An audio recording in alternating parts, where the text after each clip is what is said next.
हरी. माझे नाव पांडुरंग नाही. मी अहिल्यानगरहून इथून आलो.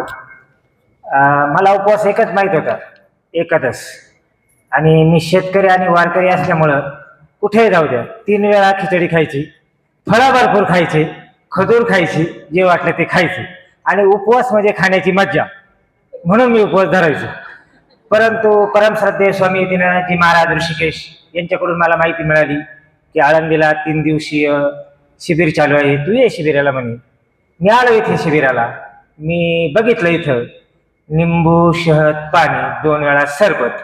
म्हटलं याच्यावर आपल्याला राहणं शक्य होईल का? आपल्याला तर 3 वेळा खिचडी खायची सवय आणि आपल्याला हाच उपवास माहिती. मला मनातून थोडीशी भीती वाटली.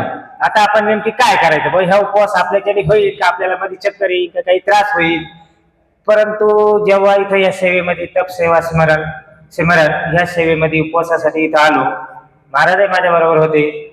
जेव्हा डॉक्टर गोपाल शास्त्री यांचं लेक्चर ऐकलं, दिदींचं लेक्चर ऐकलं, मला आनंद वाटला. आणि उपवास हा 3 दिवसाचा कधी झाला हे 3 दिवसच मला अक्षरशः समजले नाही. इतके आनंदात 3 दिवस गेले की बस आहे बस. आणि मला असं वाटलं का हा उपवास मी घरी जाऊन धरू शकतो, यात अवघड काहीच नाही. मनाची जर तयारी असेल ना तर आपण आपल्या घरी जाऊ नये अशा पद्धतीनं दशमी, एकादश आणि बारस हे आपण सहजपणे करू शकतो. परंतु निश्चितच या उपवासातून मला आनंद वाटला आणि या पुढे असा उपवास मी घरीही धरू शकतो. एवढे बोलून मी माझे 2 शब्द संपवतो. रामकृष्ण हरी.